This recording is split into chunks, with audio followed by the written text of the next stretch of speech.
Mungu twakuona tu, Mungu twakujua, Mungu twakuona tu.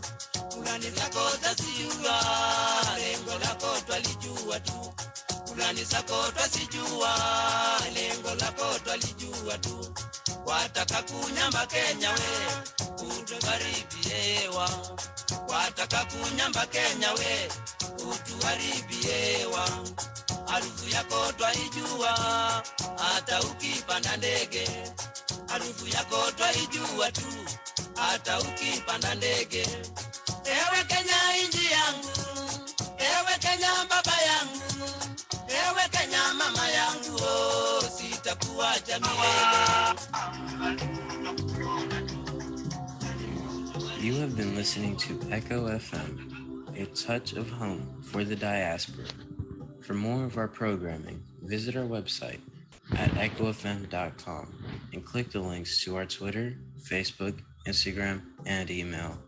You can also download our app to conveniently listen to your favorite programming right on your phone from your Play Store.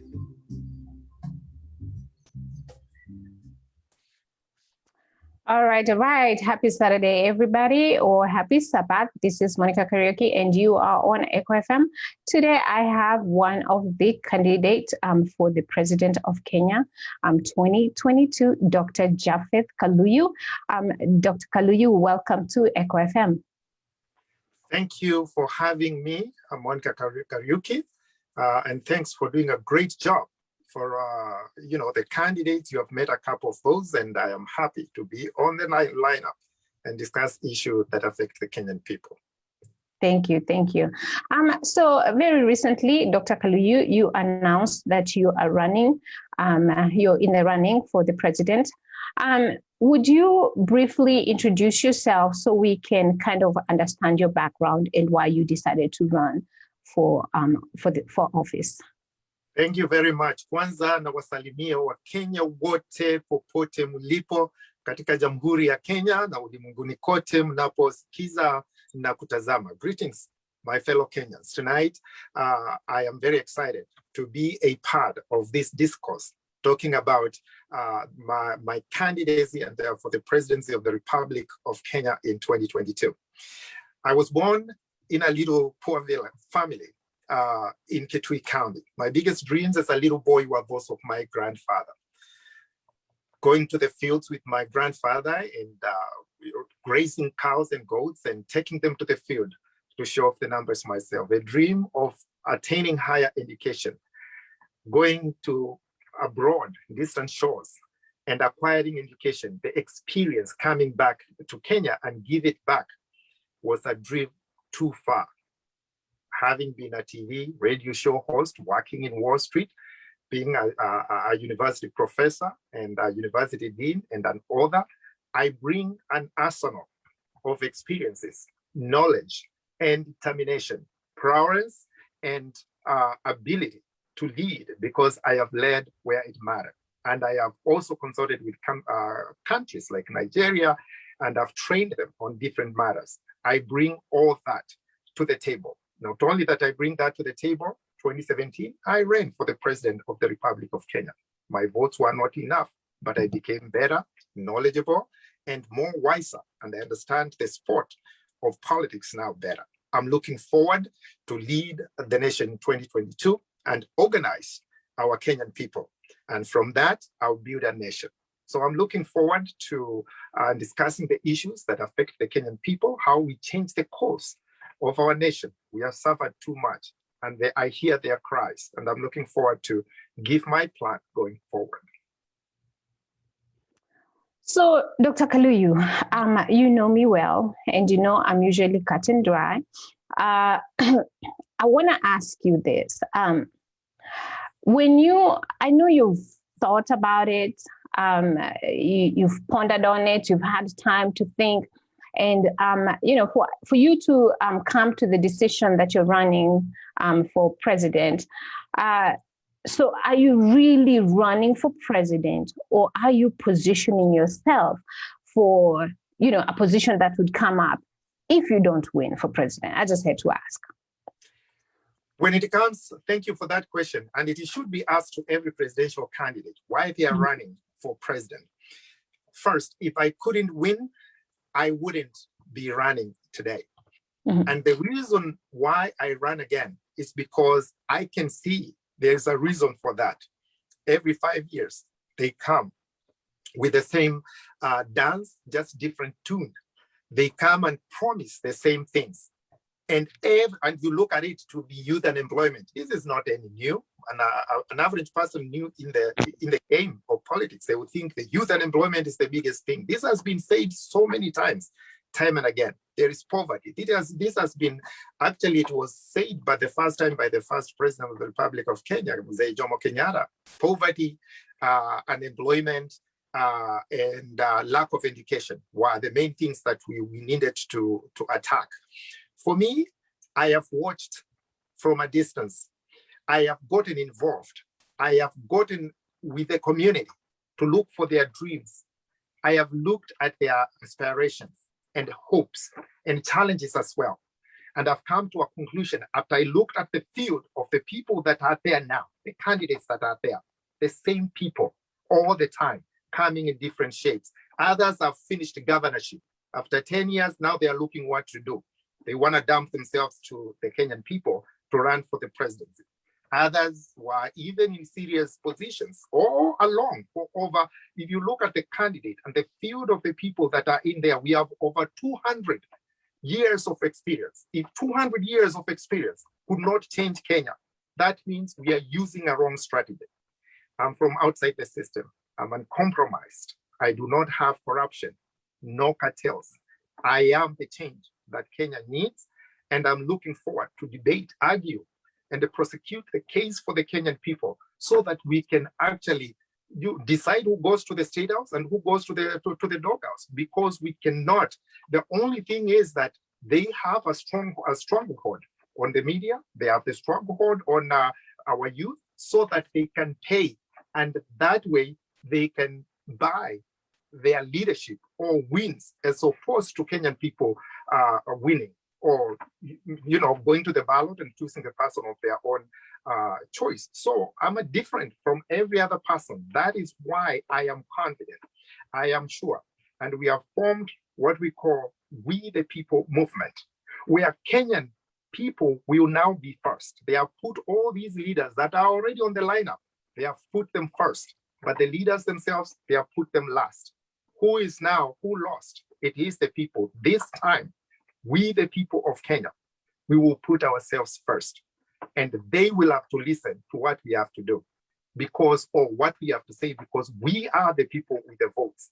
They don't have the votes. Therefore, we decide.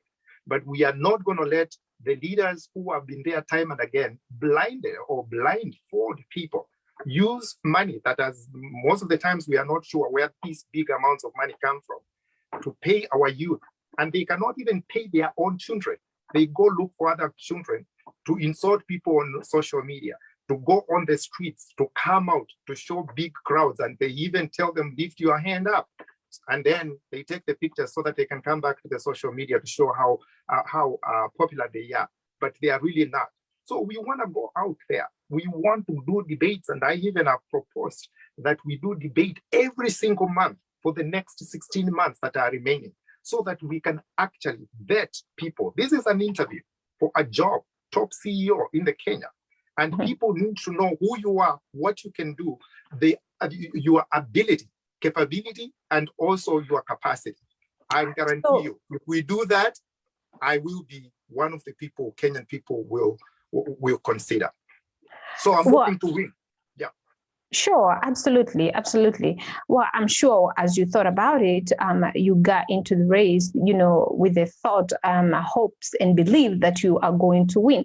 But we also have to be realistic here, Dr. Kaluyu, because you live in diaspora.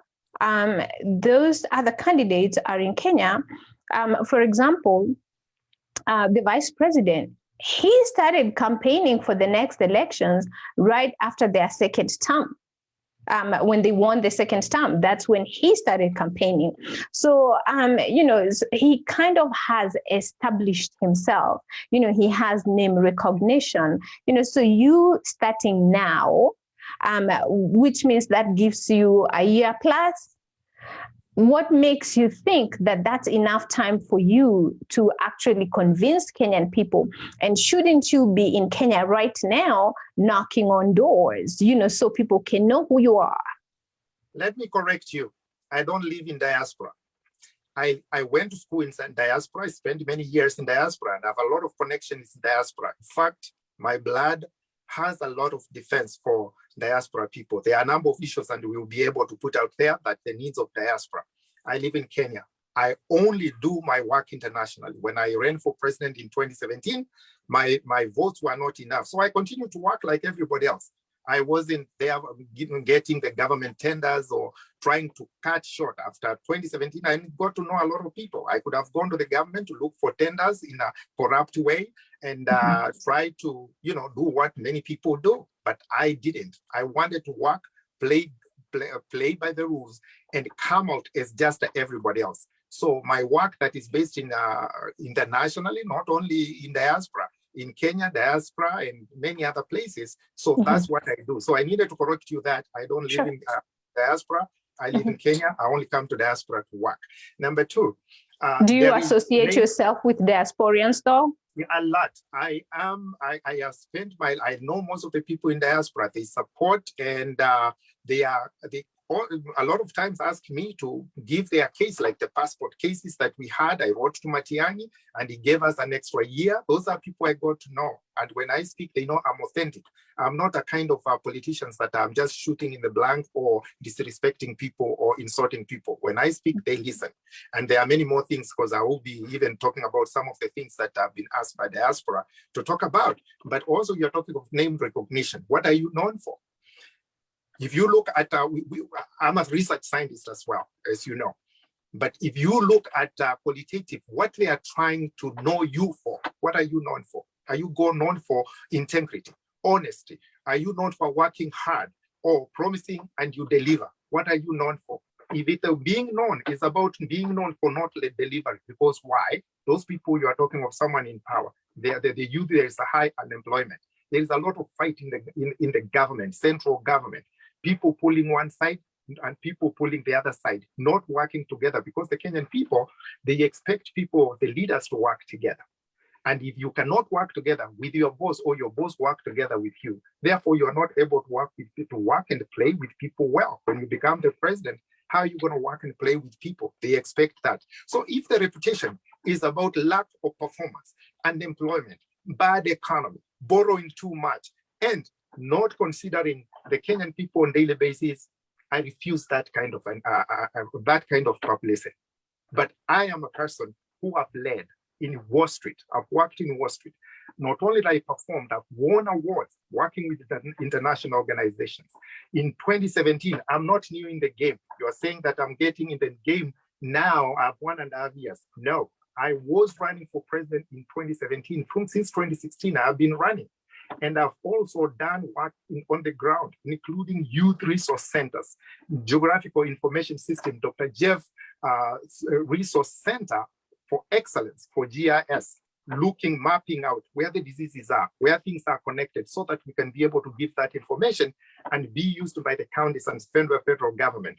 We are looking for, I have a team that does that analysis of the data that we have for KBS, Kenya Bureau of Standards, Kenya Bureau of Statistics. I have done women work, which is empowerment work, getting our university girls out of the street, connecting them with the diaspora, where I have been university dean and a professor, so that they can do some work and it is paid by the students so that they can get out of the street. I'm sure you know most of the campus university girls, they have no choice, but they are being used and misused by people in the cities. Their innocence is being violated on a daily basis. So I'm taking, and we have been doing that. And I have done other things where I've done roads and with my own money, but not big roads, because I'm not Ministry for Works. I am there to show my capacity. So I have been on the ground. If you Google me, you'll be able to see me. So I'm not getting to the scene. And when you send your poster, it was sent in all counties. Everybody in Kenya, they know I'm here today talking to you, and they expect me to show and say what I'm trying to say. So in your case, the kind of publicity you're talking about, I don't want it. I want good publicity. We want people with transparency, accountability, not promising people. And every 5 years, you come dancing different ways. Their names, I hear their names, they have put themselves and Hustler versus Dynasty. No, we the people have taken the side of the people, where we will determine, where we will get together, build a nation, but also we are in a struggle to be the struggle for freedom, to be able to say yes to good leaders. Not all leaders are bad in Kenya, but we want to say yes to good leaders in Kenya. But we want also the freedom to be able to say no to bad leaders. We are fighting hypocrisy as well, because they promise, they go away, they pay our people. That's why we are looking for what we call change agents. When you are paid to deliver change, you are not doing change. You are just being used as a tool, and they have a right to forget you, because when you buy anything from a shopkeeper, the shopkeeper doesn't owe you anything. They give you what they give you the money, you deliver the goods, and you are done. That's why nothing gets done in Kenya. We are looking for serious change agents. You don't have to be paid, but you are serious change. You are struggling for your own freedom, for your own change. So that's what we are looking for. So I'm not worried about them. And also, you know what? To really get the test is in the pudding of any kind of sandwich or whatever you want to call it. So we want to put them on the test. We want to bring them to the debate. We want to be asked questions, the same questions, and we see how many people will answer them correctly. They need to show where they have been, the promises they have given the young people who are supposed to have a lot of employment. What happened? We were supposed to build the economy. And don't bring the stuff of COVID-19. We understand COVID-19. I'm a research scientist. I'm a health policy and research person, and also an economist, because my MBA is in finance and economics. So I just happened by chance of God that I understand both health and all this. So there is no issues of COVID. I understand how it connects to economy. And there was unemployment. Things weren't doing good even before we came to the COVID. So we don't want people hiding behind the walls with the COVID. Things were going bad. The COVID has continued to make it even worse. So we need a total different kind of team to come and liberate our country, to make the changes necessary. Pure performance. People who understand economics, finance, they understand health, and they understand our people. So that's where I stand, and I'm looking forward for that debate. And we need to be able to be tested, and I'm ready to be ready. Dr. Kaluyu, my next question was actually, I was going to ask you about your accomplishments, and you have mentioned a few, because most of the candidates that are running, if not all, they have,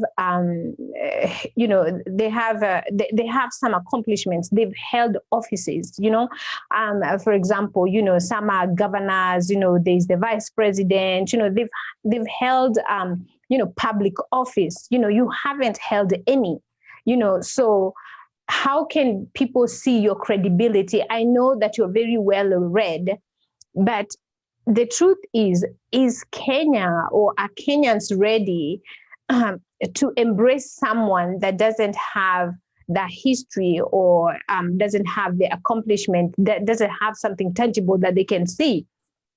Do you think that Kenyans are ready? I like that, because you are just, playing in my territory, in the sense that you can be, the people you are saying they have done something, they have been in public office. Exactly, that's why I'm running, because they have been in public office and they have showed failed results time and again, all the time. Because you tell me any one of them, because we are where we are. Were we better off 5 years ago than we are today? And they have been in offices, holding offices. Are we better off 10 years ago, 20 years ago, 30 years ago? The same people you are talking about, they have been in office, and we are where we are. And I'm sure you don't like where we are, because we have gone downhill in economy, employment, and also performance, efficiency of the government efficiency, innovation, research. We have failed time and again. So if you are asking me, they have held office, sure. And what happened? We are where we are after them holding offices. So are you telling me that you want them or Kenyan people to consider them to hold office again where you have been? So we are talking about people who have failed records. You tell me any one of them who is in the lineup, who is, apart from what they have been successful in, is organizing people in terms of tribes, dividing and cutting people and calling themselves kingpins. And therefore, after they do that, they are going to organize, and then they say we are going to choose who is going to be the president. Everybody calls themselves presidential candidate. At the end, they choose one person, they bamboozle people, they run this way, and people keep on running. Then they cut corners, they go a different direction. At the end, they say, oh, we have decided so and so to work together. The same people who have brought Kenya where it is right now, holding those offices you are talking about, is the same people you are trying to tell me they need to be considered for the same office to continue driving the performance down?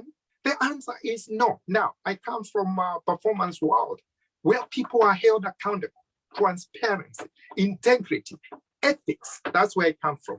That's why I spent more than six years in Wall Street. In Wall Street, let me explain to you what is the difference here. If you work for the government, there is accountability, but not so much accountability. There is the process, there is politics inside, and whenever politics gets inside, then performance is compromised. In Wall Street, we don't call it being employed in Wall Street. We survive in Wall Street because you make a mistake or you do not bring results, you are kicked out.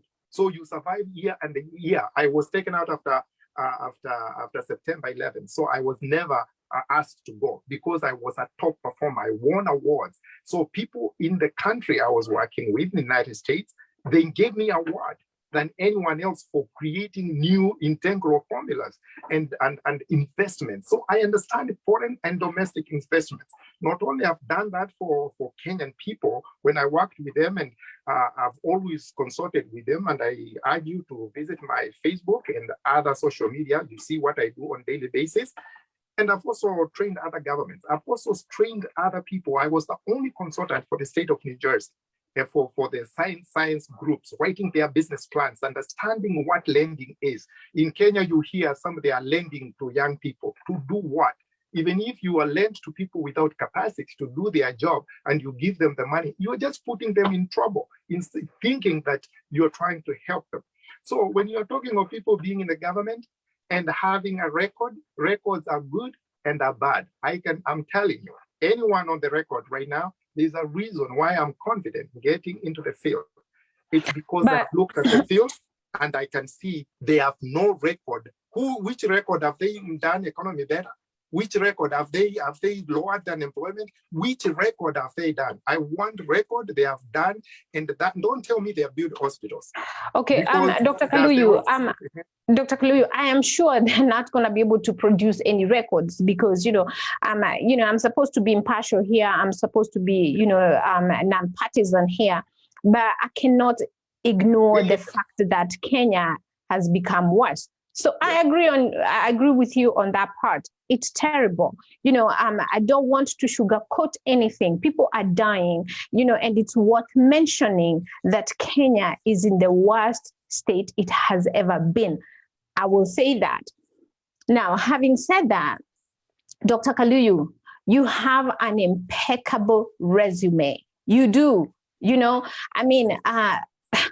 If presidency was to be handed, I'm sure there are people that would say, you know what, forget the rest of the people, let's just hand it to you or whatever, because of your resume, right? But the thing is, you're going to compete with other candidates that have a lot of money. You're going to compete with other candidates that have given wheelbarrows, and we celebrate them for giving wheelbarrows. You're going to compete with other candidates that are going to flag or have been flagging cows, and we're celebrating for flagging cows. You're going to compete with candidates that land in an helicopter to see people, poor people that don't even have food. And we celebrate them because they have a lot of money. And these are the people that, as Kenyan people, they see them as fit because they have that helicopter. How do you bridge the gap? How do you, change the culture so people can see it differently? As Dr. Kaluyu, how will you change that culture? Do you know why they are in helicopters? And yes, they have the money. Money they cannot account for. So there is a lot of questionable money, people growing rich in leaps and bounds than we actually can account for. And that becomes immediately suspicious. But because people are hungry, remember you mentioned that people are hungry, things are bad. So it is a matter of they tend to use poverty as a weapon.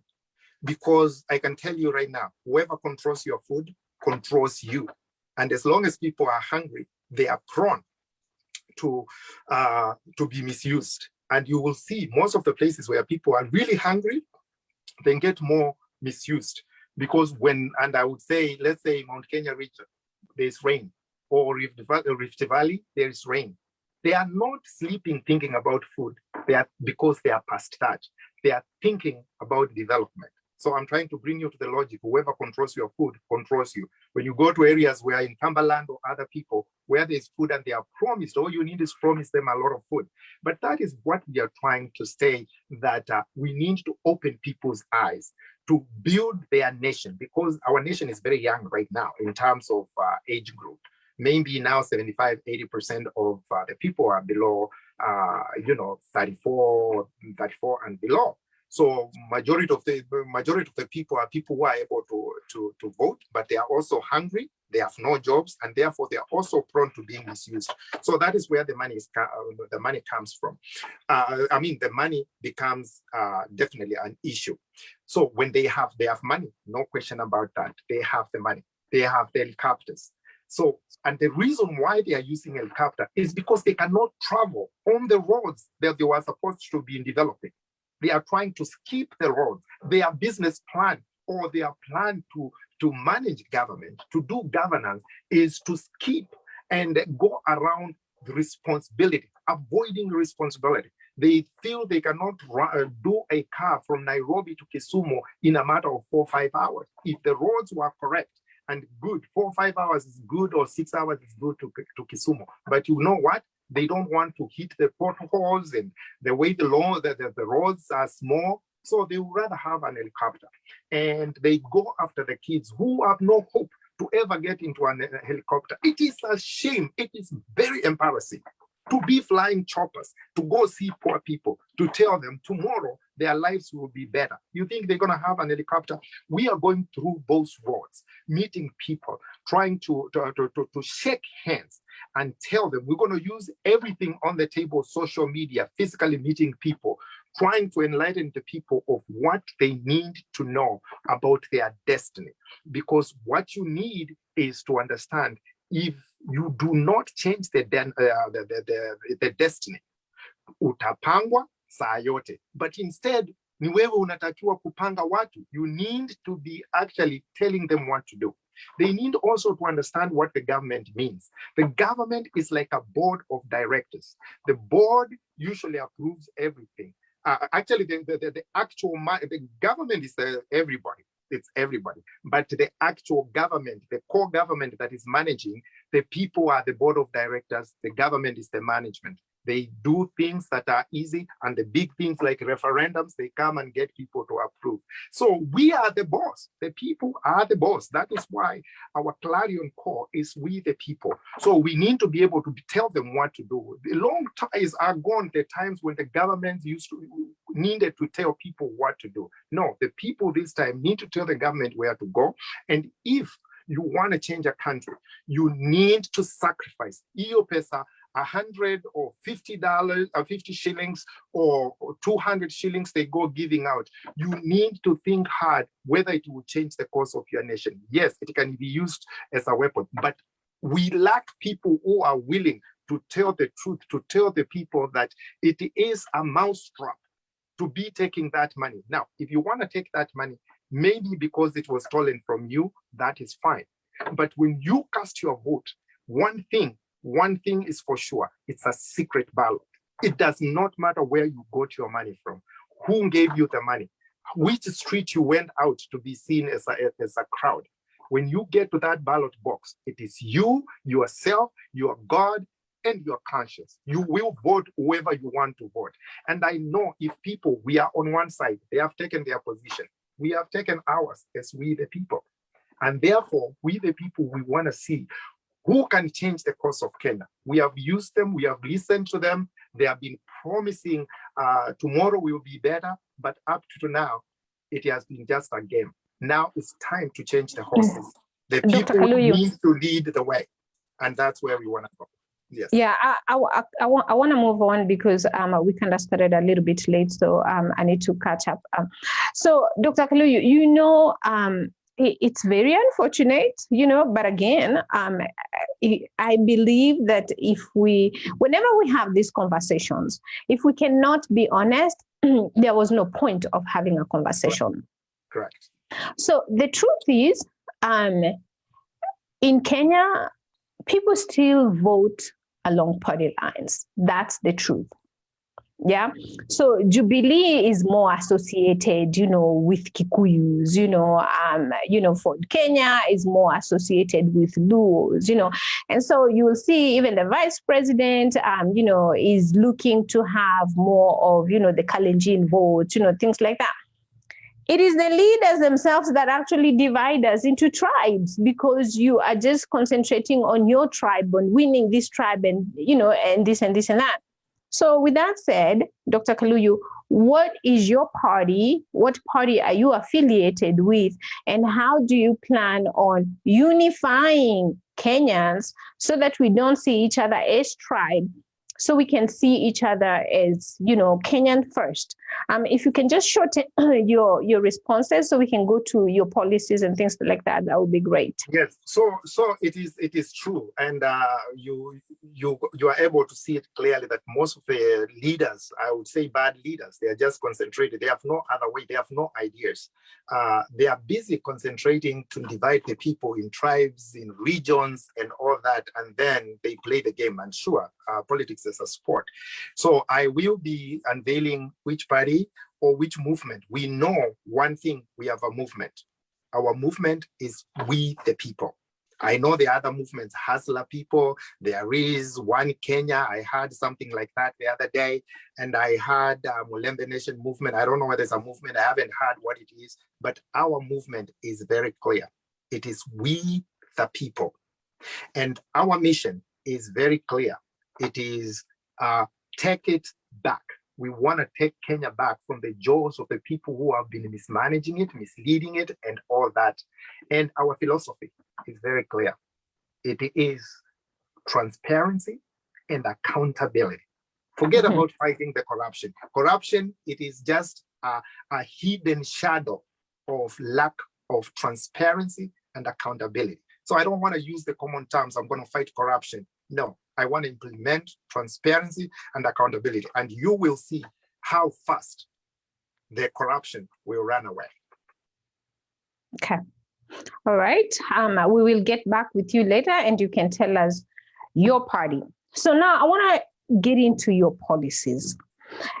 You just mentioned that the reason why some of these leaders take choppers, private choppers, is because they're trying to avoid this very same roads that they were supposed to be developing, and they have potholes. You've been to diaspora or you've lived in diaspora, so you do know that if I hit a pothole and my vehicle is destroyed because of that damn pothole, I can actually sue the government.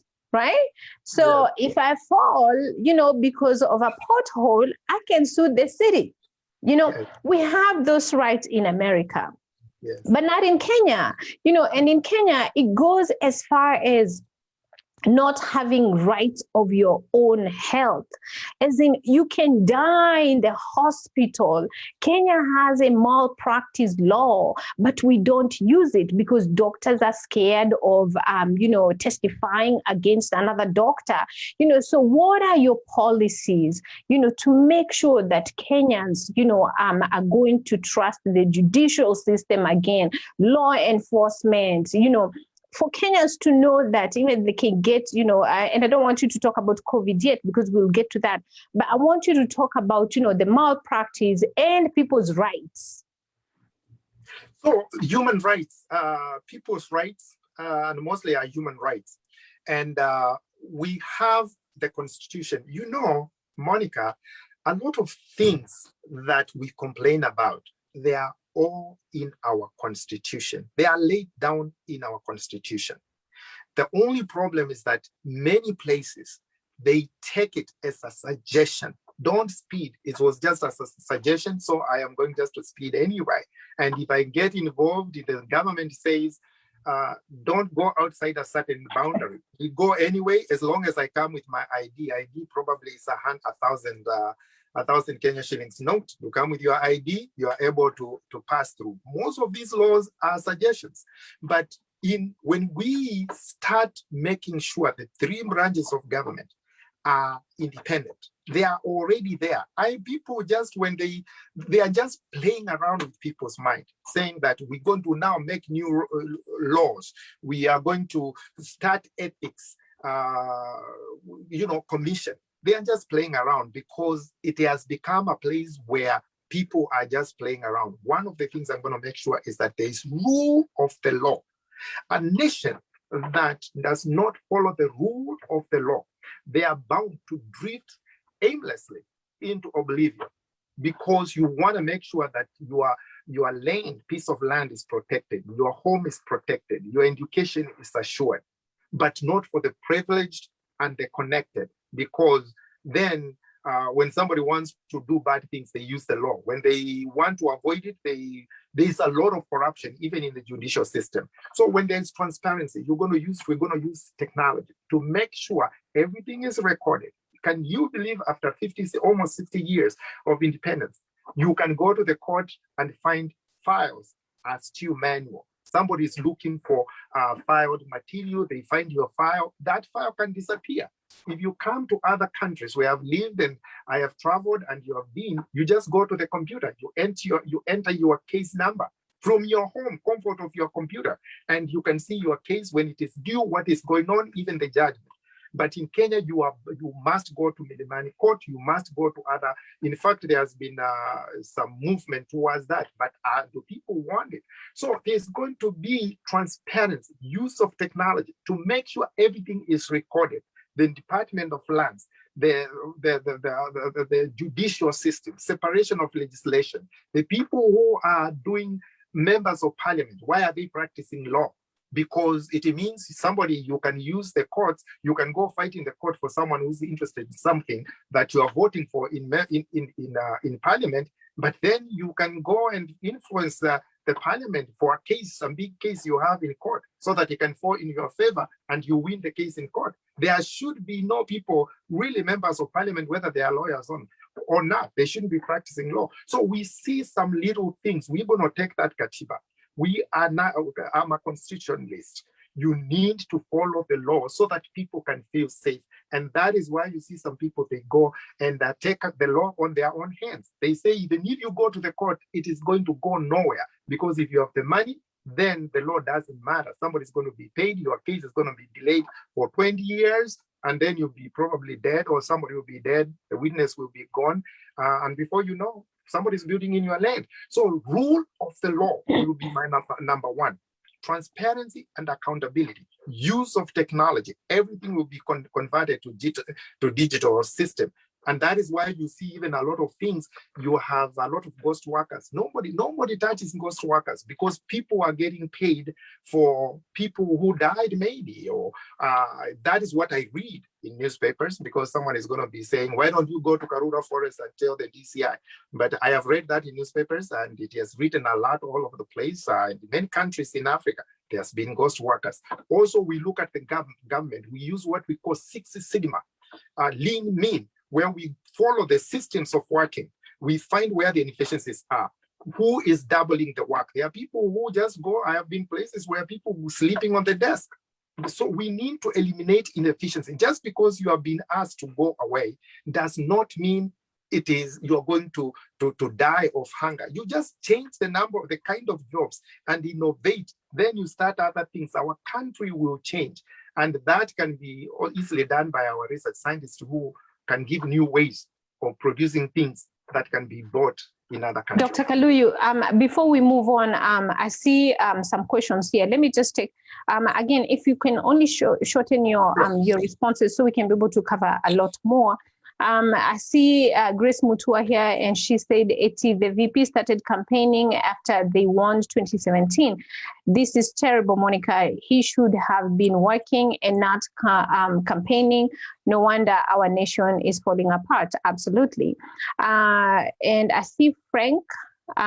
He says, Dr. Jeff speaks his mind. I honestly believe that Dr. Jeff Kaluyu has the energy, courage, willpower, and resources to run for the presidency. The only presidential candidate who can revive back our economy, empower the jobless youth, and he will end corruption. And I see Ben, he says, I still believe that Dr. Kaluyu's manifesto was the best in 2017 presidential bid. And thank you, Frank. He says a good interview with our next president of Kenya. Greg is watching. And I think I saw a question here, greatest weakness. Ben Jeroge says the greatest weakness with Kenyan is that they want the politicians who have continuously failed to deliver. And then I see Sammy, he says, true, we need to get the facts on the ground, as we Kenyans are tired of excuses. Dr. Jeff Kaluyu, we are ready to have leaders. We are tired of politicians without leadership. So you're having really positive input there from the people. If only those can translate to votes. There's a question that I saw. Okay, so George, I'm coming to your question. He's asking a question about IMF, and I will come to that later. I actually have it as part of my questions here, but there's something that made me. Sammy Minor, he says, Monica asked him about Huduma number. Is it legit? Does he support it? Can you answer, Sammy? Hi, Sammy, and thank you so much for everyone who made good comments for me, and they contribute to what I believe. We're going to do this together. We, the people, you are part of the change agents. Yeah, in terms of the Huduma number, quite frankly, what I think it is a good concept that was not marketed correctly. And because of still what we call the corruption, people were all, and that is where the government needs to work hard. And I promise, if you give me the chance to be a leader, what will happen is that I will make sure people can believe again in the government. It's a good concept. So you need to know the specs of everyone. In the United States, you go enter someone's social security, you come up with a list of many other things that pertains to that person. Even you can sometimes see medical conditions, you just need to be end of the computer. But the problem with Kenyans that is not the problem itself, but what they are suspicious of is so you're in support of Huduma number, is that what you're saying? You're saying it's necessary. That is a complex. It is necessary if the data is going to be kept correctly and we can have assurance of the good data storage. And also, we know what is going to be used for. Yeah, okay, you make a good point. If the data is well kept, and but No one trusts this government to keep anything, especially if Huduma number is going to be connected to your bank account. Absolutely not.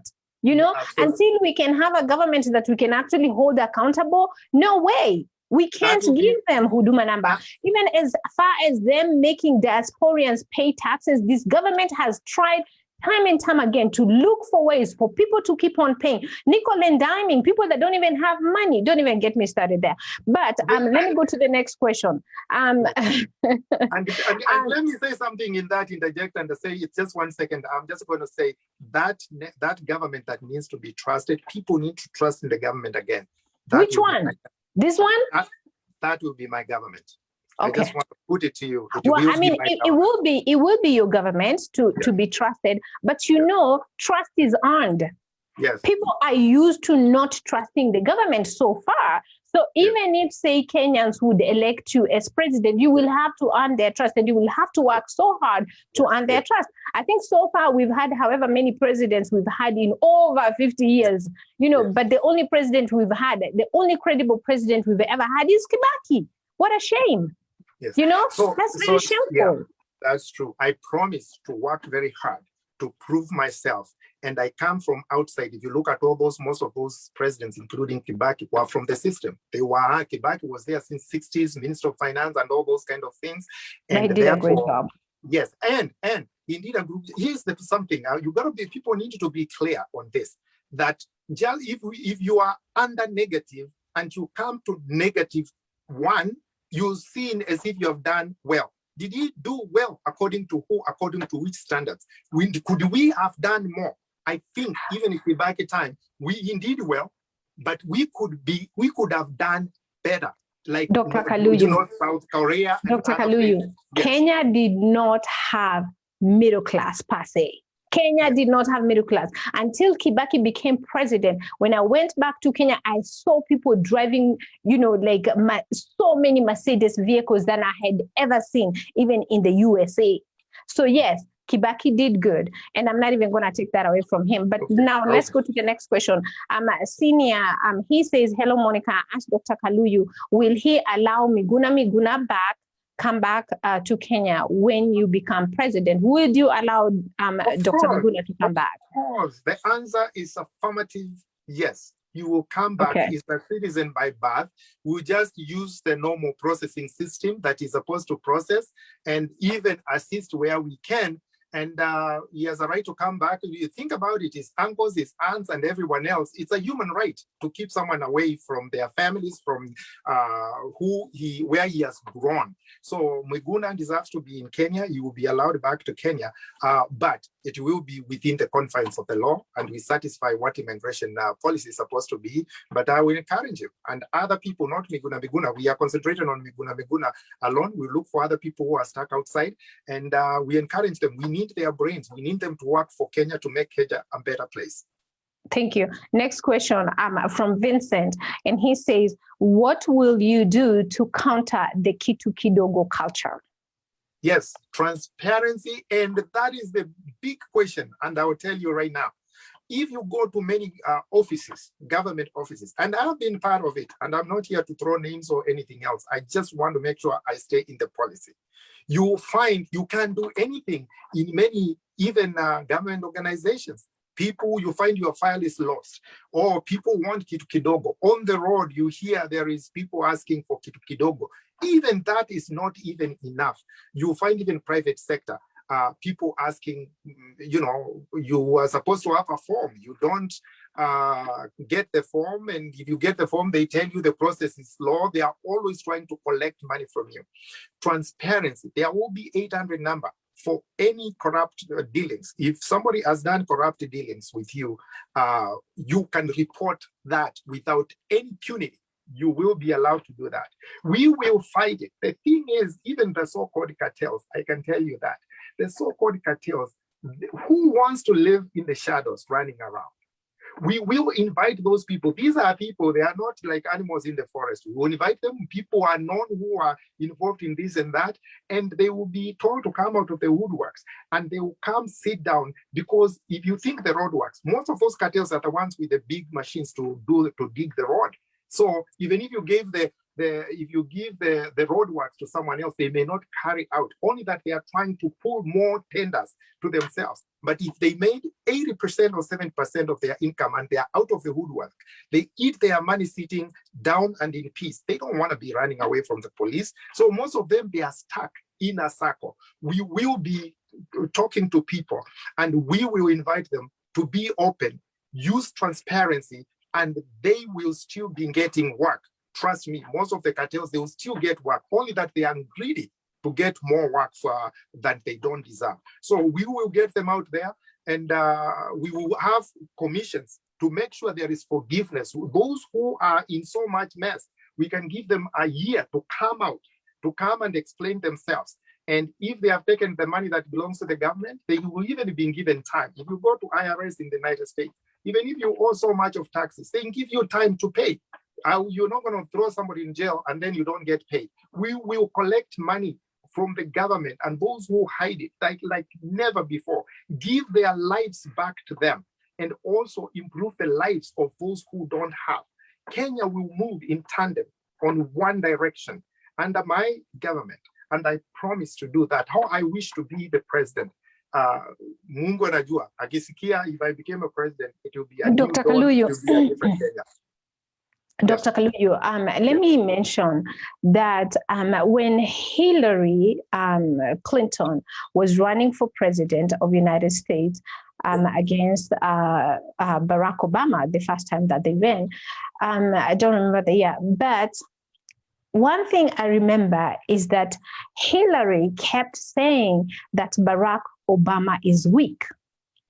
And at the moment, I did not understand that weakness. You know, at the moment, I did not understand exactly what she meant, you know, like, okay, it's just military. You can just send military, you know, and stuff like that. Right now, I don't think Kenya really needs to hear about forgiveness of the cartels. And let me tell you why.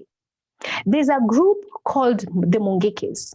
You know, those are the cartels, you know, some of the, or maybe one of the cartels.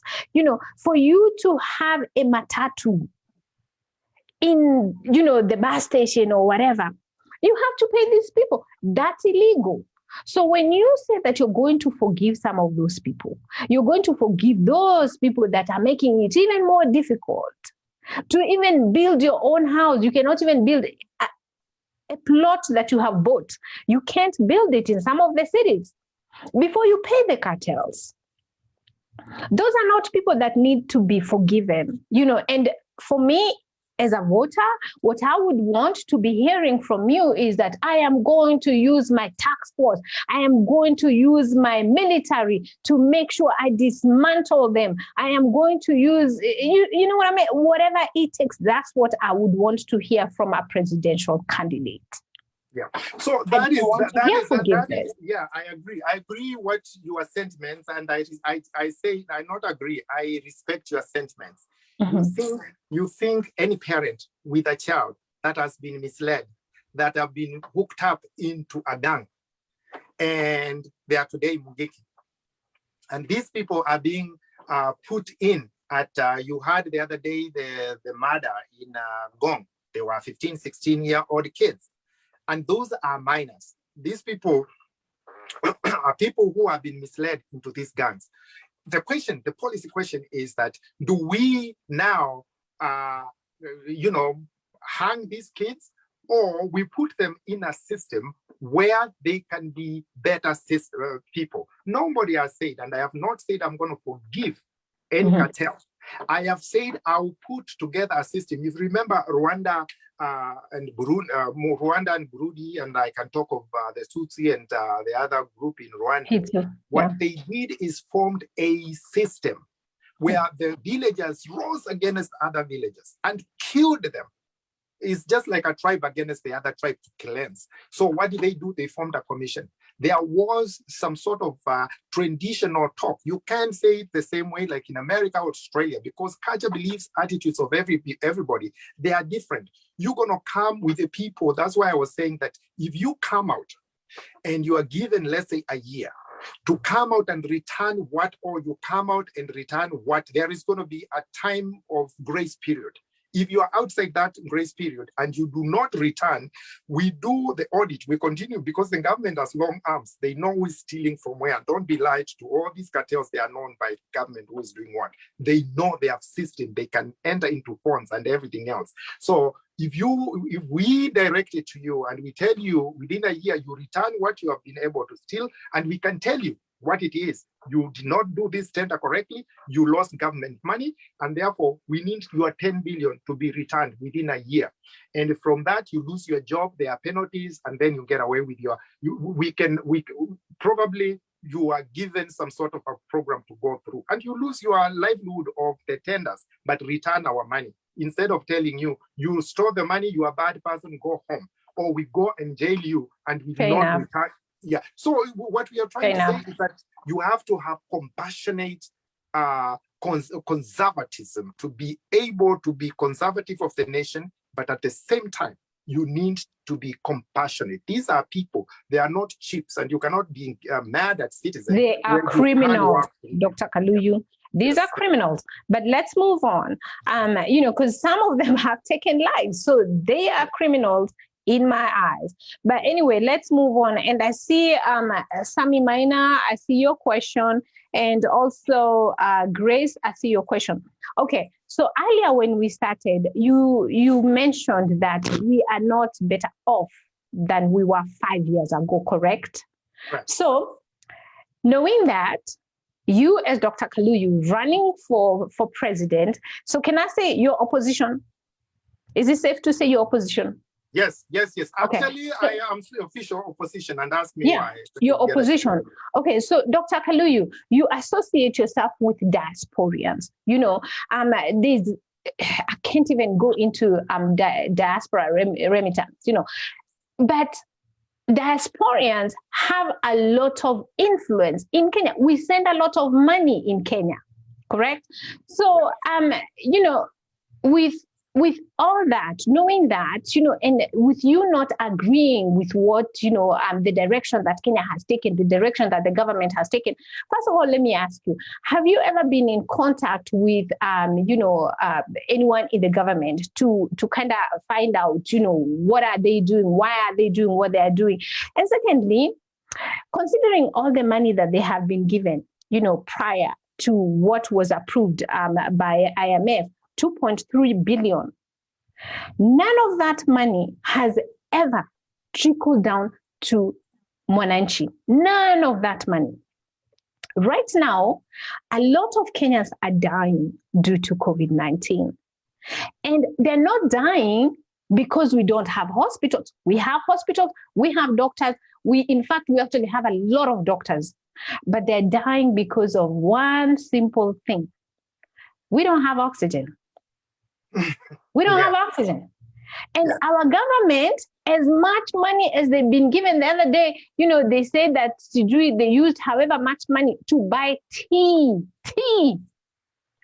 So Dr. Kaluyu, my question to you, as a person that wants to be elected president, have we seen you out, telling diasporians, we need to come together, we need to stop this government, like rally us, leaders into, signatures, putting a stop to this nonsense, So what have you done, to show us your leadership against this government? Yes, those are questions, and I can feel your passion in this. I'm angry. It's not even passion. I'm angry. There's no, just like I mentioned earlier, healthcare is not a right. It's not a privilege. Yes, it is a right. Every human being has to have access to free healthcare, even if it was not free, at least affordable healthcare. Yes. It's not a privilege. I can feel your frustration, and let's start with the diaspora, because I definitely associate with myself with a lot of times with diaspora. I don't think I am a diasporan, but I associate because I understand them very well. I went to school, spent many years in diaspora. I belong to many groups, not one, not two, not 10, many, more than 15, 20 groups of diaspora. And when I declared, I made sure they get to know. And they are not exactly where they need to be. They also themselves, they have different groups where they form cocoons of different groups, and each of them is pulling in a different way. We have over 75 groups that are registered with the Kenyan embassy in, let's say, Washington, D.C., and they are all calling themselves, they are pulling in the different directions. They say they are the ones representing the government. So, and now to show you the authority that I do have, my studies, I was dealing with, of course, my dissertation has to do with, medical staff with HIV specialization. So when we talk of COVID, definitely I understand the virus themselves. But what the problem, I studied the culture, beliefs, attitudes of even diaspora people as they moved to Kenya and the things that affected them. And you feel free to Google my dissertation, you'll be able to see a lot of work in terms of diaspora. They are segmented in terms of income, the time they have been here, their aims. There are some who are just citizens. They have no interest in going back to Kenya. And when they get into groups, they make a mess out of a group.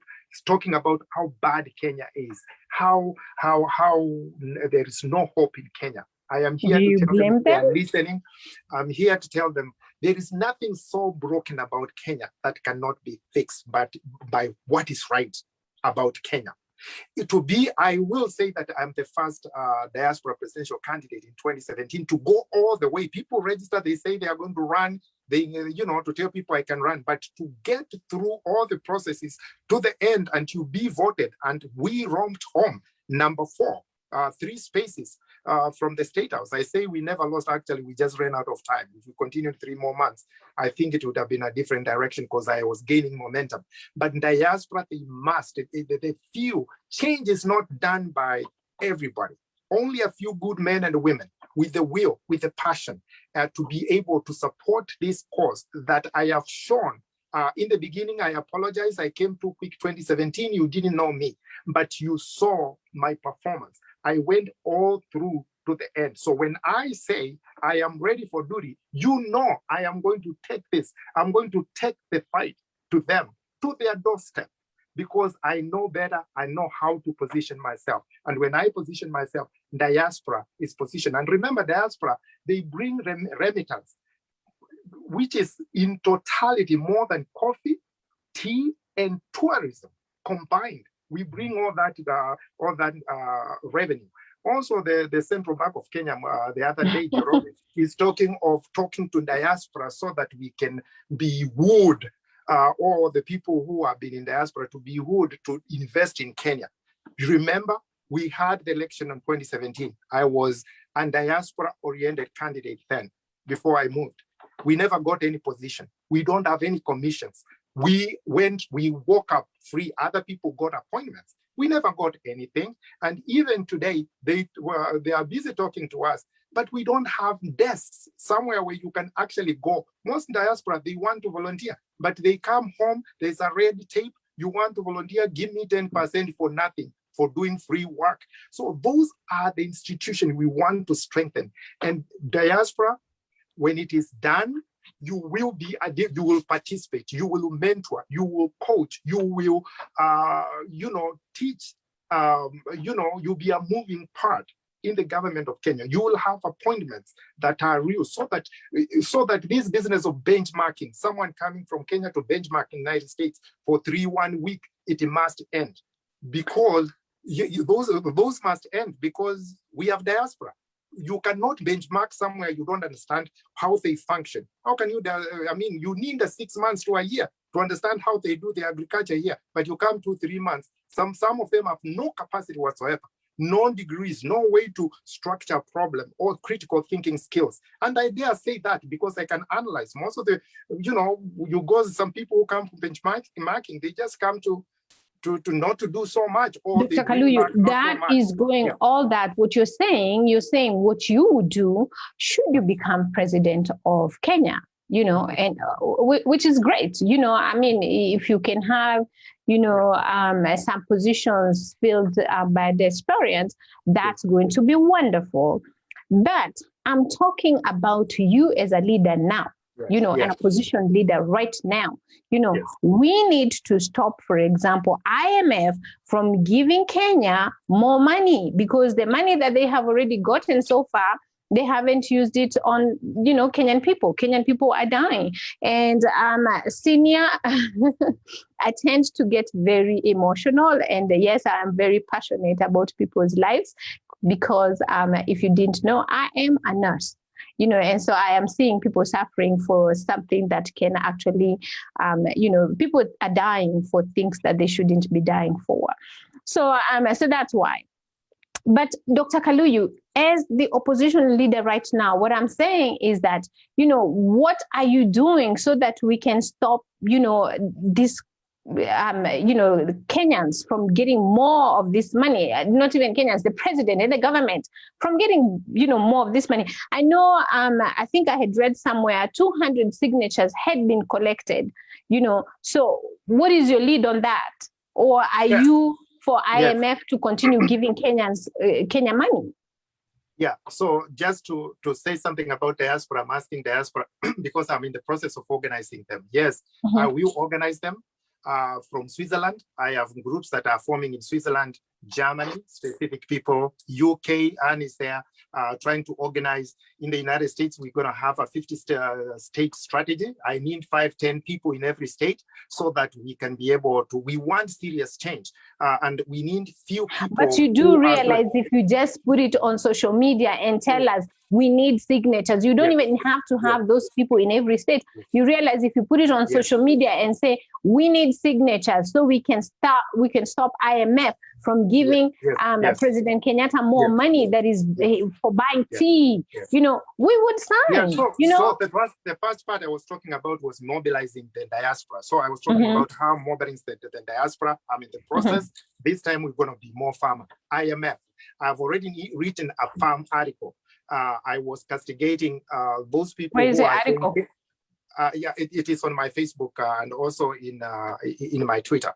And I was saying, I said very without any, you know, shades. I said Kenyans know what they are talking about when they talk of IMF. They may not be talking it in the language that we want, but them collecting the signature, what they are saying is, they are not saying don't give our country some money, because loans are usually used to do development. The problem is that when the money comes in, there is always scandals, KEMSA, the money is eaten. So Kenyans are not just saying, don't give Kenya money. That's not what they are saying. They are implying, before you give anybody any money, there has to be accountability pre and after. So that's what they are trying to say. But then our media, they are out there trying to show people how Kenyans don't understand economics, why IMF and our revenue, some complicated language. And I understand economics language. That was my MBA. But I am offended when, you know, the media, and I'm not against the media because I was a TV and radio program host. So these are people who are my colleagues. But the framing and the priming, asking wrong questions, which solicits the wrong answers, it is unbecoming. We need to understand what Kenyans are saying. So I said, Kenyans know what they want. I was the first one to say, instead of going to the IMF, we need to concentrate on that kind of energy in good governance, efficient governance, where money is not eaten, because we can't control IMF. IMF is going to give the money because it's within the IMF and the government guarantees. And therefore, when the government guarantees, then they say they're going to give the money, and as long as we increase the taxes, they encourage the increase of the taxes so that the revenue can be there and they pay the loan. So they're going to do what they're going to need to do. But it is our government where we need to close the loopholes of corruption. That's what Kenyans were saying. They were not really, they were implying, and I'm a behavioral scientist. So sometimes when you don't say it explicitly, you may be saying it in an implied way. Kenyans are saying it in an implied way. We want accountability for our money. There's nothing wrong with the loans, to be honest with you, as long as the loan is applied correctly, and then you do what we call ROI, return on investment. The good thing what you get when as a president with me is that nobody's going to come and tell me things about how things need to be done. No way. When it comes to education, I had said before, you remember Matiang'i when he was an education minister? I will be Matiang'i on steroids. I have been in classroom. I understand the education systems. I understand finance and economics. So you're not going to pass things around me. This is how it needs to be done, and then I just do it. It's not going to work. If it is health, it's not going to work.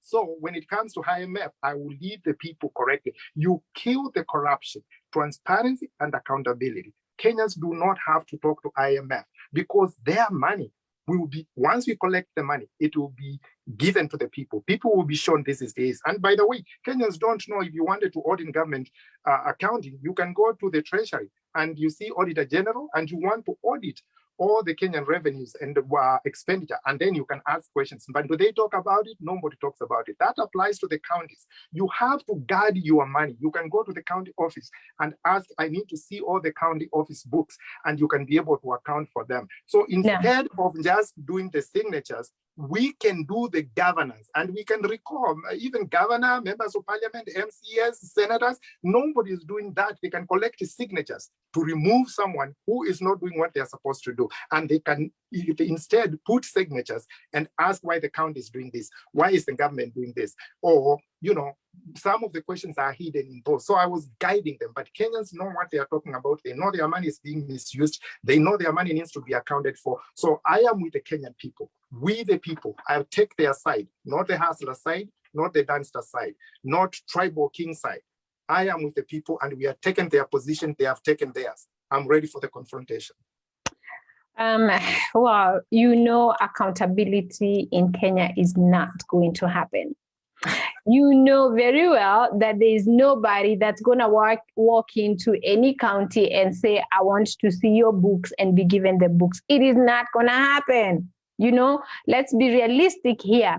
In Kenya, if you walk into a county and say, I want to see your books because it's my tax money, you know, I want to see how you've been using my taxes, I'm telling you, you're going to be thrown in jail. We just do not have those rights. Not in Kenya, you know, and not that's the truth. Government. Not under my government. No, well, I mean, you're talking about your government. That's going to be then. Yes. But we're talking about now, you know, because we want to see what you have done, you know, as a leader right now to counter this government, because this government needs to be held accountable by leaders like you know, by acting as oppositions, you know, by rebuking them, you know, by saying out loud, you know, calling them out, you know, say the things that they're doing are wrong. Yes, yes. But when you guys do not say anything, it just tells us, you know, that you are agreeable with whatever it is that you're doing. You have to show us that you don't agree with what they're saying. But then I want to talk about the pandemic. Because of lockdown, a lot of people have, you know, like suicide rates have gone up, rape cases, you know, petty theft, murder, you know, I mean, it's horrible, you know, because people are depressed, you know, people have so much depression and there's no one to turn to. You know, the government that you should have turned to, you know, has eaten all your money anyway. So there's really nobody to turn to. And you know what?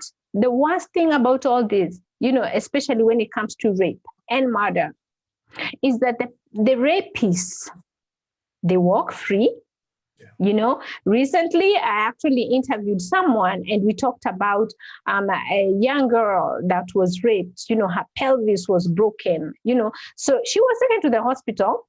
So she's in the hospital with broken bones, but nobody had been arrested. Nobody had been arrested until, you know, a lady took it on her social media because she have a lot of following. So she got traction, you know, and, you know, people started talking about it. And that is when someone was arrested, you know. So when you look at cases like that, you know, I mean, how many people do we know, you know, how many murders do we know that have been announced on social media or whatever the case, you know, and then it just disappears, you know. We also have leaders themselves that have shot other people. Do they go to jail? No, they post bail and they disappear. You know, that disappears. You know, but what I want to ask you about the pandemic, I know that the way the government has conducted things, you know, as far as the pandemic goes, hasn't been right. You as a scientist, I need you to tell me what you could have done differently. So what we have is, first I listen to you and I hear your cries, because it is something very touching to my heart when you see people being raped, people being murdered. And this is also a factor of hopelessness, poverty, lack of jobs, and people trying to do shortcuts. And also it's political time where people can do even eliminations here and there. What will happen is that we will, under my government, there will be increased security. We need to be able to do what we call development indexing. How many police officers need to be securing how many people within our communities? We need to be able to add police officers on the ground, boots on the ground. We also, the biggest thing is not to control people. Controlling people is hard when they are hungry. You know, as like I said, whoever controls your food controls you. So to control people, keep quiet and you're hungry. So there are other underlying problems that we need to be able to solve, even as simple as agriculture. Agriculture, people are like, now they are short trains. What are the things that usually grow in short trains faster? And then you are done. We plant the same maize like we plant in long rains. What are we doing? And we also do not match when people are going to school. That is when you plan, or how you can use the people when they are closing schools. Now, there are curfews right now. We are doing a lot of, by the way, you had mentioned that, what I'm doing, we are, when it comes to my policies, we are probably one of the most aggressive campaigns on the social media. What you see mostly is media. They have made it TV. It is kind of showbiz. Because when it, in fact, you are reaching probably more of my supporters than the TV. TV is the third. You have radio, you have social media, you are second, and then you have TV. But Kenya, they have been kind of bamboozled that when you're on TV, that is when you are trying to show that you are present. But we are going to make sure the family core, it is a combination of many things. Remember, government is not separate from the people. Government and the people must work together. And also the government should be telling the people, because they have been given the expertise. If it is Kikuyu land, that is where the bread basket is. I will increase the budget of where the bread basket is. If it is Kisumu, there is a lot of fish. That is number one export. I will increase the budget for that so that we can have competitive advantages.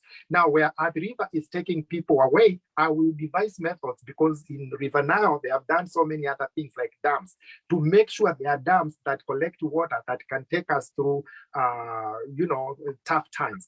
So I will be doing a lot of work to make sure the government is secure. It's really simple. We make big deal and difficult things complicated because cartels and corrupt people, they want broken system. Our system is broken, but some cartels and corrupt people, they want it that broken. IMF, with a lot of debt, we need to be able to be transparent. And you have said that it is not easy to go to an office. Those are the things people are not aware. If you ask whether the chapter on the youth, like Article 55, that is the one that covers the youth and gives the rights to the youth. How many people know Article 55 do exist? How many people know the chapter 4 of human rights? What your rights as a Kenyan are. People have not been educated. And I also ask the human rights groups, or the NGOs, they talk quite a bit, but they are not on the ground. It is easy to talk on social media, to have a conference in KICC, but I challenge them to go on the ground, to hold legal workshops, to tell people what they can do. People, their shambas are being taken away by cartels or bad people in their villages. You hear you lost your land, you lost your house, but then they don't know what to do. And if they go to the judicial system or the courts, someone is paid and they start harassing you so that you don't get what is yours. The NGOs, the human rights, they need to go to those places and do those kiosks. Also the agriculture. We are supposed to be self-sufficient. That's what Magufuli did. That's what Kagame did. That is what Madagascar is doing. Is this possible? Yes, it is possible. But what is the alternative? If we neglect what we are doing now, I need people just to look at. Don't use your cell phones for Dr. just Kaluyu. YouTube. This, Dr. Kaluyu, yes, how it should, if you were the president, yes. what would you do different as far as this pandemic goes? What The would you do? pandemic, what is, and thank you for redirecting, because I was leaving that detail for the pandemic because you had asked for it. I'm a public health person. We have not let the scientists, the social scientists, study the patterns. We have not funded even research scientists in many ways to tell us the patterns of people, how they respond to instructions of health. What you see is someone maybe with a business degree. I'm not even against business degrees or geography or history. They come and they have led people without any qualifications to talk in depth. Even TV, you see just someone just talking about the COVID. So what we need is public health officials, people who are trained to be able to direct people in COVID, how to respond, and they understand cause and effect. And they also tell us which are the places where there are concentrations, people are not following this and that, and they survey, they do research and tell us this is how you actually control this area. If it's Madare, it's Kibera, if it's Kitui, if it's Naivasha, Kisumu, all places are not the same. But you can't tell people just put on a mask. Not everybody, maybe putting on a mask, saying that some people will listen, others will not listen. Behavioral science is very complicated. So without direction of the scientists and doctors, you know what has happened? You find just people, funny people on social media saying what should happen, or people just giving press conferences, giving direction on COVID. If you don't get help, you can't give quality information. So my administration will be guided by science, and I will be there even to talk about it, because I know what you should be able to do. Problem statement, giving people to follow social case studies, trying to do pre and post patterns of those who have the disease, those who don't have the disease. I haven't seen any data showing pre and post. We are not following the people who have been sick. And then the next thing, that is not all. The next thing is the kupora mali ya wananchi in terms of KEMSA. Why would somebody just get in and come out with $1 billion shilling contract? Those things will not happen. The contracting business, that is what is killing Kenya. So to make sure the contracting system, and just to talk about that, I have talked with, I will be, and I want your viewers to be ready to read this from me. There is a book that is finishing. It's called Kenya Governance, A Restoration of a Nation. It is one of the most passionate books I've ever written. It's finished. It's going to be coming out in a month or two. But I can tell you, I've said the next president of Kenya, what he needs to be to look like, and also the cartels, the public health, all the 22, and I know I'm going to finish this, all the 22 ministries. I have a policy paper on that, and I'm looking forward to present that. So I feel I'm really informed in different areas, and as you said, I read things that I need to know, some I don't need to know, but I'm pretty well aware of what needs to be done and how to direct it. Dr. Kaluyu, let me ask you my last question, and then we have to wrap this up. So Kenya has a vaccine, AstraZeneca. Yes. AstraZeneca vaccine was actually donated to Kenya, but Kenyans are paying to get the vaccine. Yes. If you were the president, what would you do to ensure that Kenyans get this vaccine for free? So the vaccine should be for free. There is no question that it should be for free, and also too, actually initially it was only for diplomats, which reminds me too, we have this culture of seeing, rich people, and the wazungus as the most important one, and then we neglect ourselves, so what would you do as president? So many things would happen in research science, because that's my territory. First of all, we want to have all vaccines that are available. When it comes to health, and you said it's a human right, health people should be able to choose different kind of vaccines given their efficacy and what they are. There are vaccines that we have that are viral vector. like let's say AstraZeneca is viral vector. We have Johnson & Johnson, but it has AstraZeneca is 70% efficacy. We have Johnson & Johnson, which is maybe 66%. These are viral where you infect a different kind of, or a mixture of virus that go to, change, to instruct the body, maybe through the DNA, to instruct the body so that it can produce, COVID-like viruses. And those viruses now, they instruct your body to produce more, immune agents or antibiotics. So we have also things like Moderna, which is 94%. We have Pfizer, which is 95%. And we have Sputnik, which is 91%. I think people need, as long as the Kenyan, I will expand the choice of health. Health should be a place where you choose. There's what we call patient bill of rights. Kenyans they don't know that. You have a right to be, you are a nurse, now I'm in your territory now, and I don't want to stamp on it too much. You have a right to ask for a particular nurse. You have a right to be able to say no to a particular nurse, to no to ambulance, no to certain things when it pertains to your health, because it's very personal. So all those options for, we will approve a range from Johnson & Johnson, Pfizer. We will approve Moderna to make sure they are available for the people. And then the government should, public health is governance, it's a security issue. When people, if you make it payable, it means some people who don't have money, especially the poor people, they will never get it.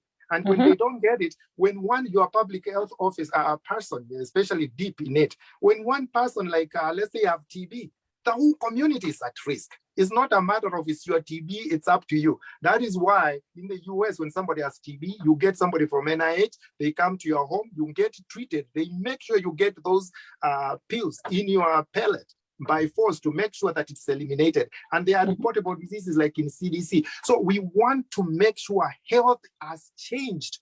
And also we have a healthcare. People should not be scared. Oh, it will cost me. I have to look for who's going to pay for it. NIHF, 6,000 a year is not enough. No, there will be a universal healthcare, and we will fund it because there is a lot of money in Kenya. With all the corruption, in our economy in Africa, if it is not falling out of money, we will save and we will be able to fund these programs. Yeah. Okay, so I just want to read this from David. And he says youth groups have been used all the time, being promised better jobs and at times being paid for self-interest by politicians. What hope is there for our hard-working youths? If you can just make your response very brief. And I just want to say hi to my nephew. He's 4 years old and he's watching. I can see him. He just keeps on putting the thumbs up. I know it's him because my sister texted me. So hi, Sifa. Okay, go ahead. And first of all, as you're talking of people who are saying hi to you, I bring your greetings from one of your childhood people you grew up with in Kericho, John Achoka. He has lost sorry to hear his thing, and his father, rest in peace. Now, talking about your internet is now breaking. You're breaking, Dr. Kaluyu. I lost you. Breaking even now. You're back. You're back. Yeah. Now? Is it? You're back. Now? You're back. Yes. So Kenyans and youth, they know mimi ni mtetezi wa vijana, not just because of unemployment. Because when you lose youth, you lose a part of the Kenyan future. Because these people, we will go on to what the good Lord will do to us because we are older and go, and the older ones will go. But youth at some point, they will be responsible for this country. If you don't like what youth are doing right now, you don't like the future of our nation. So when we talk of a job and taking care of the youth and misusing youth, we are abusing our future before the future reaches there. And therefore, I want to hold their hand beyond the work, give them innovative methods. Even if I give you technology and you don't know what to do with it, ninakufunza computers, and you don't know what to do with the computers, then I'm just wasting my time. And that's why you see the counties and the government, they are training people, computer, you can do this. There's nothing you can do. You train someone as a carpenter. They don't know where the market of carpenter is. What are you trying to do to this youth? You're trying to kind of calm things down. For the moment, they become carpenters, but they cannot sell. They go back to poverty, selling their carpentry. We are going to make sure they have the market for what they have. We're also going to change things because of COVID. The economy is going to change. People are going to need different things, and they're going to be in the front line to choose their future, because for the first time they have secured seats in the front line where the COVID is here. What is going to be next? I've been having something called Dr.Japheth Leadership Academy, and I have a lot of youth in them. If you want to join, let me know. 0740-334-002, and you can join to learn critical thinking, to anticipate problems, because remember, money is paid after solving somebody's problem, so that we can train you how to think critically, to see problems before they appear. You position yourself and you make it big, trying to find the right partners and your passion. So Dr. Japheth will do that. Yes. So yeah, okay. Looking forward to work with them. For me to be able to take all the questions for you, okay, let's go quickly. This is Grace Mutua, and she says, Monica, please ask Dr. Kaluyu about women leadership. And her second part question, she says, what will he do to enhance women leadership in relation to the 2-3 gender law? Yes, so the women, and I'll be short. Thank you. I've heard your message correctly, so I'll be very short. Thank you so much, Dr. Grace Mutua. And with women, I already opened, I had opened what we call the Women Empowerment Center, where I recognize, and also United Nations recognize, when women are empowered, a nation rises. And places like Rwanda give that evidence. 81% of all the legislators, Senate, or members of parliament, they are women. And how is Rwanda doing? The last time I checked, it's one of the fastest, it's the fastest growing economy in Africa. They are the ones left home with the kids. They are the ones, men, when things get tough, they go to the cities, they never come back home with many kids. They have to find a way to feed them. So when you empower a woman, you empower a nation, you rise up a generation, and we are going to give them every tool. Every woman should have a garden, kitchen garden. All the things that you eat and tomatoes, there should be a kitchen garden. They should be taught how to do agricultural, modern agricultural programs. They need to get into groups so that they can also be recognized by United Nations and African Union. I'm really something else about African Union. They need to do more about the women so that we can feed our kids and also relieve the women. They are very innovative. Once you relieve women of the problems of the basic eating, they start thinking development. Most of the homes you see in Kenya, and I travel a lot, those homes were instituted because of the women. They build, they protect their homes. So I'm willing to not just say I will empower them. Who can't say that? I will have specific programs, and I'll work with people like Dr. Mutua, who are, they know what they're supposed to be doing, and they can, lead, and we work together. I'm looking forward, Grace, to work with you. Next question, Dr. Kaluyu, and this is from Faith, and she says, Dr. Honorable Jeff Kaluyu, for the years have known him in leadership. I trust he is a sober leader, one of a special kind. Sam, thanks for watching. And then what will he do to Kimarel Award, Euroband, KEMSA scandals when he comes into power 2022? Yes, if you're thinking, thank you so much, Faith. And I know so many. This is from Frank. And Frank. Yeah, okay. So I think you had already addressed that. Yes, yes. And I see Paul. Paul says, Monica asked Dr. with high cost of living, lockdown, unemployment, high wage bill, COVID burden, among others, day in, day out, corruption, given a chance, what could he advise the president? Yes, yes. So thank you so much for the great comments, and also the great, question.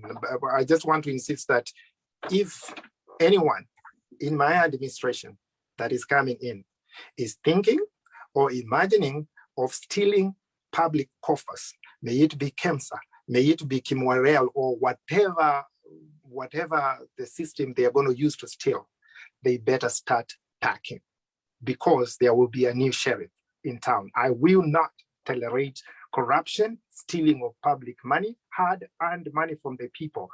And they will be able to return. We'll go further and make sure we return all the money they have taken. Let me leave that. Is very that is very self-explanatory, and I mean business when I talk that.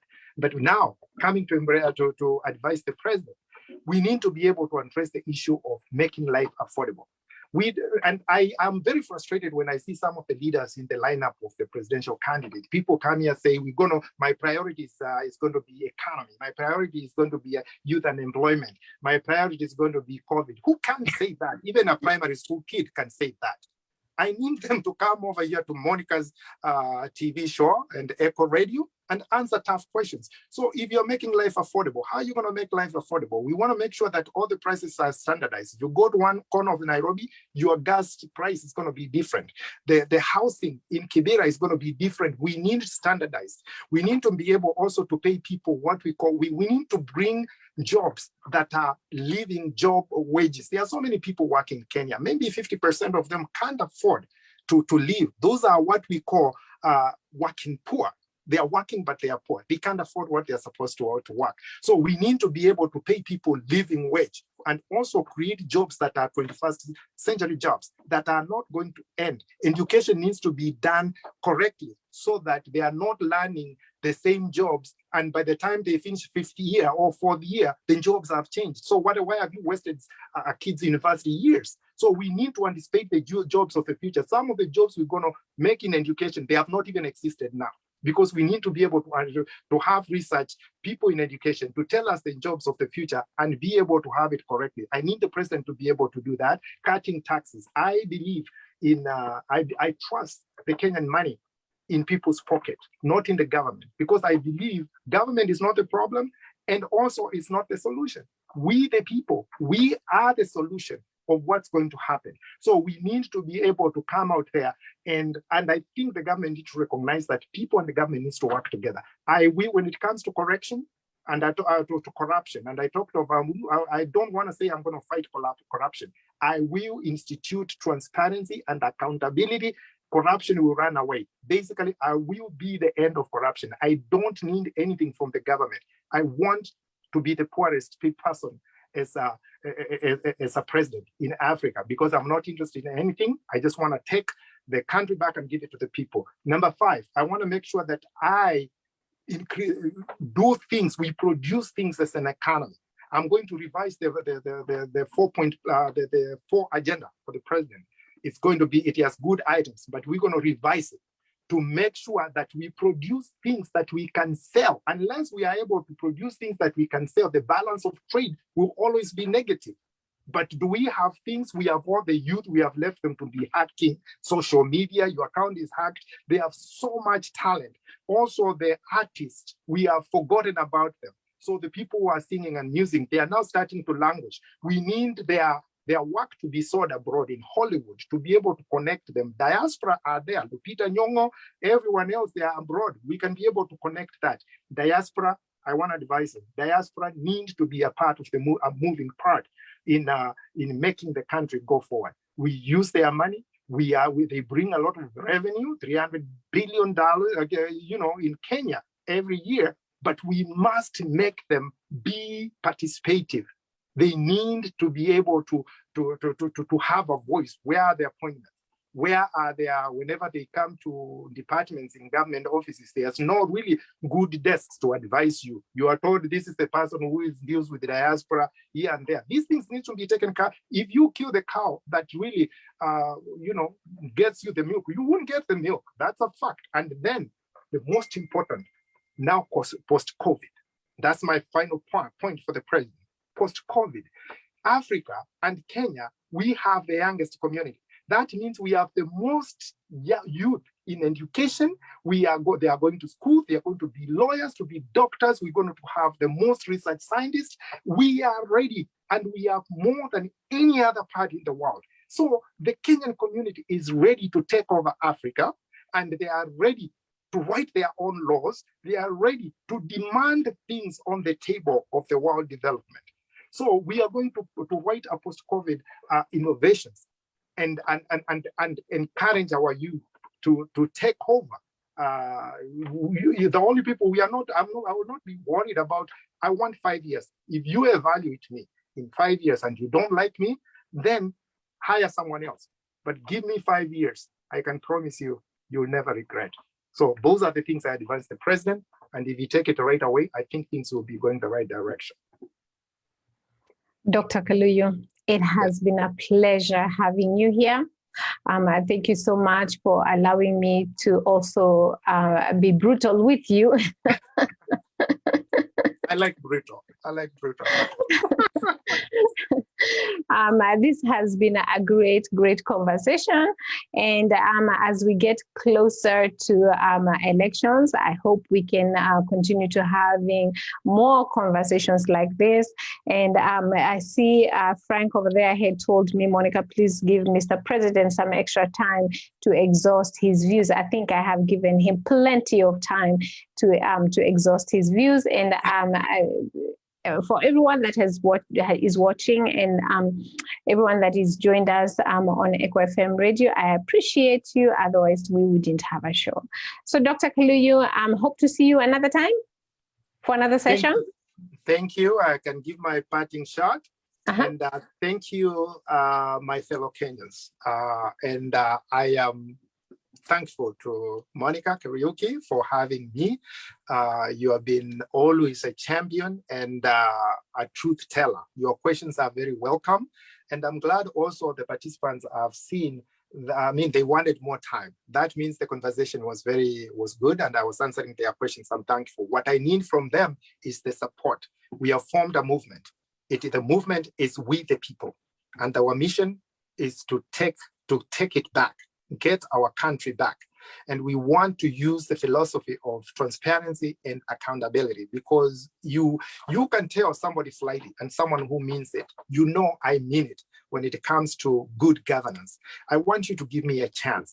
And I also want to ask the diaspora, because it's early enough, I will be forming groups and I want you to participate. I want you to trust me. Before I have gone all through to the end. I am going to go to the end. So diaspora, I'm asking for your support in terms of money. And I'll be giving out even the channels to do that. You produce a little by little. And I don't want you just to produce fundraise for me just because you want to fundraise and you want to see a tough horse in the race. I'm a tough dog. I believe that. I'm ready to fight with all the security issues and whatever needs to happen. I'm ready to sacrifice for that. So I want you to do it because you believe in the cause that we need to change our nation. I'm ready to throw the flag forward. I want you to follow with all the support you can. The Kenyan people, I need your vote. Don't be swayed by money. Your poverty cannot be used for as a tool. And I want change agents. If you cannot sacrifice for a cause that you believe in, then you are not a change agent. If you want to be paid so that you can come out as a mob in the streets, or you can go and be given something to lie about that you don't believe in, then you're not a change agent. We sacrifice for a year, we change the course of this nation, you put me in place, you will never regret. I'm a man of faith, so I leave it to you, I leave it to God, and may God bless you, may God bless this nation, the great Republic of Kenya. Thank you. I see Honorable Christopher Alvin Makoya. He says, let the conversation begin. You're late, my dear. We are just finishing. He says, Christopher Alvin Mokaya for president is following. We have had a great conversation already. Mr. Mokaya, or I think His Excellency Christopher, if you want to come on the show, please reach out to me. We will be having more and more candidates because I think diaspora needs to hear from candidates. So if we can have this conversation and keep on having conversations, honest, conversations, that way we can know where we are going. Because I think a lot of us do not agree on the direction that the country is taking. And again, I know I am supposed to be nonpartisan, but it won't be fair if I don't say the truth, and that's just the truth. So I'm Dr. Kaluyu. Until next time, Mary Wawero, I see you. Winnie Swat, I see you. Grace Mutua, thank you so much. Paul, thank you so much. Thank you, everybody, for joining us. Dr. Kaluyu, have a great weekend, and you at home, have a great weekend as well. Thank you. Bye-bye now. All right. Bye-bye.